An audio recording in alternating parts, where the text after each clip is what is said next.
Welcome back to Code Minions. तो last class में हमने कवर किया था यूनिट टेस्ट, जहाँ पे हमने टेस्टिंग के बेसिक्स देखे थे और कैसे यूनिट टेस्ट फ्रेमवर्क और पाई टेस्ट फ्रेमवर्क दोनों एक दूसरे से डिफर करते हैं।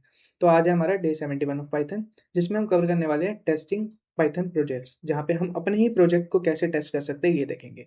अब मैं इसकी इम्प्लीमेंटेशन पे नहीं जाऊँगा क्योंकि उस कोड को जाके बार बार देखना पड़ेगा। तो अगर हो सकती होगी इम्प्लीमेंटेशन, मैं करके दिखा दूंगा। इन केस नहीं पॉसिबल तो मैं आपको बता देता हूँ कि किस तरीके से टेस्टिंग हो सकती है। ठीक है, तो चलते हैं आज की वीडियो में। तो हमने लास्ट टाइम क्या कवर किया? यूनिट टेस्ट फ्रेमवर्क, जो कि पाइथन का बिल्ट इन टेस्टिंग टूल है। किसके लिए? रनिंग और क्रिएटिंग टेस्ट के लिए। ठीक है। अब पाइटेस्ट लाइब्रेरी वो है थर्ड पार्टी टेस्टिंग फ्रेमवर्क, जिसमें सिंपल मतलब सिंप्लीफाइड सिंटैक्स है, जो हमने देखा भी था कि यूनिट टेस्ट से कितना सिंपल सिंटैक्स था। अब टेस्टिंग इंपॉर्टेंट क्यों है? क्योंकि टेस्टिंग ये इंश्योर करके चलती है कि हमारा जो कोड है वो मेंटेन्ड है और रिलायबल है। ठीक है। तो आज हम एक नेक्स्ट स्टेप लेने वाले हैं। जो भी हमारा प्रोजेक्ट पाइथन प्रोजेक्ट है उसके लिए कैसे टेस्ट केस लिखते हैं ये हम देखेंगे। तो यहाँ पे थ्योरी प्रैक्टिस से मीट करती है कि मतलब अब हम देखेंगे कि प्रैक्टिकली कैसे टेस्ट लिख सकते हैं। ठीक है। यही स्किल है जो प्रोफेशनल डेवलपर्स को डिस्टिंग्विश करती है। तो अपने प्रोजेक्ट को टेस्ट क्यों करना है, सबसे पहला चैलेंज देखते हैं। मान लो तुम अपने प्रोजेक्ट को अपडेट कर रहे हो नए फीचर्स के साथ, कोड को रीफैक्टर कर रहे हो, मतलब कि ब्रेक डाउन करके नई फाइल्स में डाल रहे हो, और या फिर उसकी परफॉर्मेंस इंप्रूव कर रहे हो।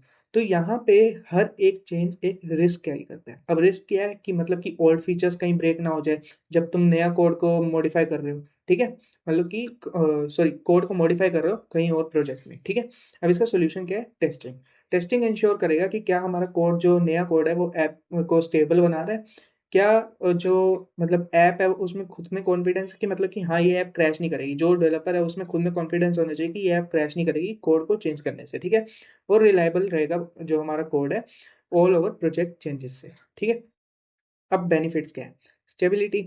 कोड हमारा स्टेबल रहेगा, ऐप स्टेबल रहेगी, कोई भी एरर नहीं आएगा अगर नए फीचर्स ऐड भी होंगे तो।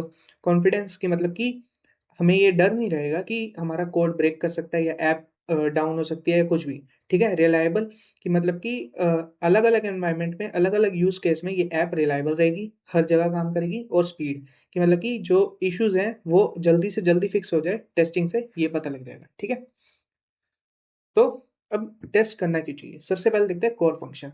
Test the primary functionality of your application. Sorry, what to test, कि क्या टेस्ट करना चाहिए। पहले कोर फंक्शंस, जैसे कि टास्क एडिशन एंड मैनेजमेंट। जो हमारा प्रोजेक्ट था जिसमें हमने स्टूडेंट मैनेजमेंट ऐप बनाई थी, उसमें हमने टास्क एडिशन और मैनेजमेंट करी थी। तो उसकी टेस्टिंग, डेटा सेव हो रहा है और लोड हो रहा है उसकी, और कोर बिजनेस लॉजिक। ठीक है। एज केसेस देखेंगे। हैंडल अनयूजुअल और एक्सट्रीम इनपुट्स ग्रेसफुली, जैसे कि empty input, invalid data format और बाउंड्री कंडीशंस। ठीक है। एरर हैंडलिंग भी, जहां पे मान लो मिसिंग फाइल्स है या फिर इनवैलिड डेटा सिनेरियोज है या नेटवर्क फेलियर आ गया। ठीक है। अब टास्क एडिशन फंक्शन देखते हैं। हमने एक फंक्शन बनाया था एड टास्क, जहां पे हम टास्क में अपेंड कर रहे थे टाइटल को। ठीक है। और रिटर्न कर रहे थे टास्क को, इसी टाइप का फंक्शन था। अब इसका टेस्ट केस कैसे लिख सकते हैं?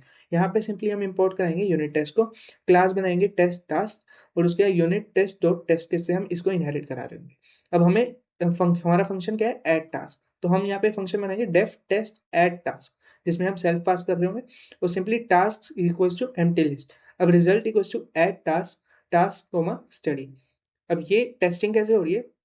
यहाँ पे सिंपली हमारी लिस्ट इनिशियलाइज हुई टास्क। ठीक है। अब यहाँ पे रिजल्ट हमने बनाया जो कि है ऐड टास्क, जिसमें हमने टास्क में अपेंड करा दिया स्टडी। ठीक है। यहाँ पे अपेंड हो जाएगा स्टडी। अब हम इसकी लेंथ चेक करेंगे, क्या इसकी लेंथ अब 1 होगी? क्योंकि पहले तो एम्प्टी थी, पहले लेंथ 0 थी। अब हमने किया self dot result equal length of result comma 1, क्या इसकी लेंथ 1 होगी? और हम चेक करेंगे क्या इसके 0th इंडेक्स पे, क्योंकि कोई एलिमेंट नहीं था, क्या इसके 0th इंडेक्स पे स्टडी हो गया, मतलब स्टडी स्टोर हो गया? तो ये दोनों केसेस में ट्रू रिटर्न कर देगा। ठीक है। पास हो जाएगा टेस्ट। तो यहाँ पे सिंपल फंक्शन है कि न्यू टास्क को हम लिस्ट में ऐड कर रहे हैं और उसमें रिटर्न कर रहे हैं अपडेटेड लिस्ट को। इसको एक बार हम करके भी देख लेते हैं। तो यहाँ पे हम फाइल बना देते हैं अपनी, एक सेकंड। D70 क्लोज D70, यहाँ पे हमारा आएगा testing real. I guess already बन रखी है फाइल हमारी, इसको काट देते हैं ये। ठीक है।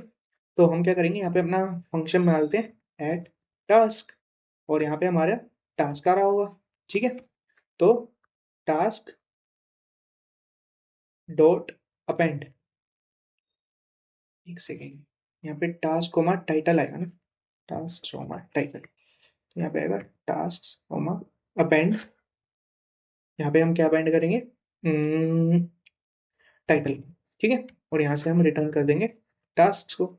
और अब हम क्या करेंगे, इसका यूनिट टेस्ट बनाएंगे, इंपोर्ट करते हैं यूनिट टेस्ट को, ठीक है, और यहाँ पे हम क्या करते हैं, सिंपली क्लास बनाते हैं अपनी, जो कि होगी टेस्ट टास्क, ये आएगी unit test dot test case से, और इसके बाद हम सिंपली यहाँ पे क्या करेंगे, अपना टेस्ट फंक्शन डिफाइन कर देते हैं, जो कि होगा टेस्ट ऐड टास्क, यहाँ पे सेल्फ चाह रहा होगा, यहाँ पे सिंपली हम क्या करेंगे, सेल्फ डॉट एजर्ट, एक गलती होगी, हमें टास्क को यहाँ पे टास्क को इनिशियलाइज भी कराना चाहिए, और यहाँ पे रिजल्ट कुछ था ना, रिजल्ट इक्वल्स टू, ठीक है, result equals to task dot append, sorry यहाँ पे ऐड टास्क है, रिजल्ट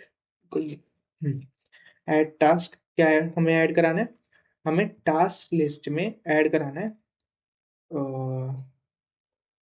इनको बाहर ही डिफाइन करना पड़ेगा, एक काम करते हैं, इसको नीचे शिफ्ट करते हैं, यहाँ पे दबाते हैं शिफ्ट टैब, हमें ऐड करना होगा यहाँ पे स्टडी, ठीक है, उसके बाद हम सिंपली इसको टेस्ट करते हैं। अब टेस्ट कैसे करेंगे, यहाँ पे हम दो चीज़ें टेस्ट करेंगे, सेल्फ डॉट एजर्ट इक्वल, तो यहाँ पे हम पहले लेंथ चेक करते हैं, क्या हमारी लिस्ट की जो लेंथ है वो बड़ी, length of self dot task है, क्या ये हमारी बड़ी 1 से, और सेल्फ डॉट एजर्ट इक्वल, क्या हमारा जो सेल्फ डॉट टास्क का 0th मेंबर है, क्या वो हमारा है स्टडी। हमने दो टेस्ट कर लिए, इसको रन करने के लिए सिंपली हम लिखेंगे unit test dot main, run करके देख लेते हैं, अपने टर्मिनल को क्लियर कर लेते हैं, लेट्स रन दिस, तो यहाँ पे आया रिजल्ट ओके, ठीक है, तो ये हमने देखा किस तरीके से हम टेस्ट केस अपने फंक्शन के लिए लिख सकते हैं।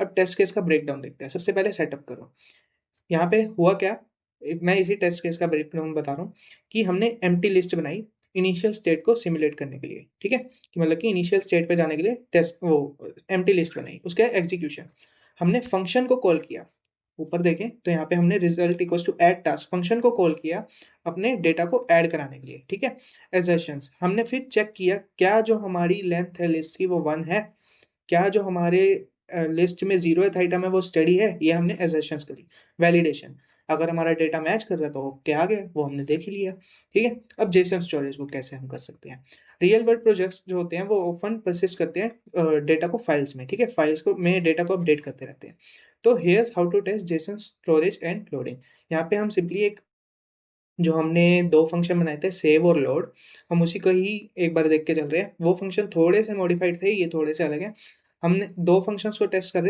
रहे हैं सेव और लोड को, ठीक है। अब यहाँ पे हमने स्टूडेंट का एक ऑब्जेक्ट बनाया जिसमें हमने स्टूडेंट क्लास में पास किया हर्षित कोमा बीसीए, उसके बाद हमने किया सेव स्टूडेंट को, और लोडेड में हमने डेटा को लोड करा दिया, ठीक है, लोड से जो डेटा रिटर्न हो रहा था उसको लोडेड में स्टोर करा दिया।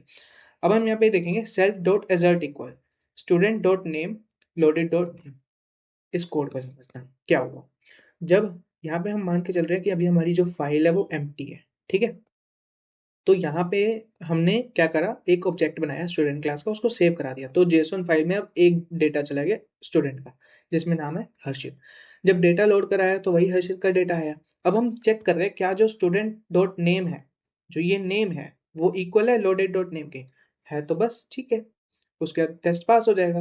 अब ये परसिस्टेंट टेस्टिंग है जो कि इंश्योर करती है कि डेटा जो है वो एप्लीकेशन रीस्टार्ट पे भी सर्वाइव करेगी, ठीक है, जो कि क्रिटिकल है प्रोडक्शन एप्लीकेशंस के लिए।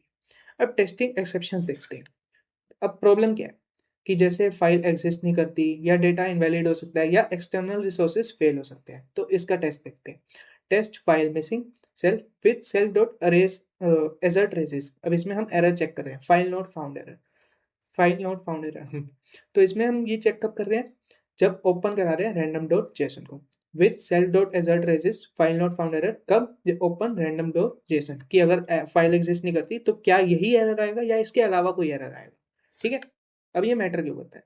Testing error handling ensures your application gracefully manages failures instead of crashing, मतलब कि फेलियर्स को वो मैनेज कर रही है, ना कि ऐप क्रैश कर रही है। अब इसका एग्जांपल एक बार यहाँ पे भी हम देख लेते हैं जेसन वाली फाइल का। तो देखो यहाँ पे हमने क्या किया, क्लास बनाई, या हम एक काम करते हैं, इसी क्लास को लेके चलते हैं, बस उसमें वो वाला कोड एक बार कॉपी पेस्ट कर देते हैं जो हम फंक्शन बना रहे। ठीक है, यहाँ पे हम फंक्शन बना रहे कंट्रोल पी करके।